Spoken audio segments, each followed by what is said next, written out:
Niko na marafiki zangu ndo wale jamaa waliokuja hapa.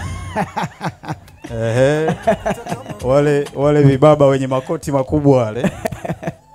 Na nashukuru Mungu kwamba nina marafiki very smart. Yaani marafiki wenye akili nyingi sana. Kwa hiyo nikikwambia niko na marafiki zangu, naomba uwe na amani kabisa. Uendelee kuiangalia picha hii nyumbani. Ukikumbuka kwamba mume wako ni mume wako na atarudi nyumbani muda wowote. Asante sana mke wangu. Kama utani moyoni ameingia.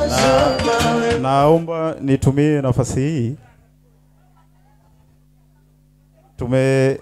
Tumetoa zawadi kwa walezi wetu, wazazi wetu. Hizi zawadi sio kwamba zina ukubwa kulingana na yale matendo ambayo wametufanyia. Wamefanya vitu vikubwa sana katika maisha yetu, kiasi cha kwamba huwezi ukafananisha na zawadi ambazo tumezitoa.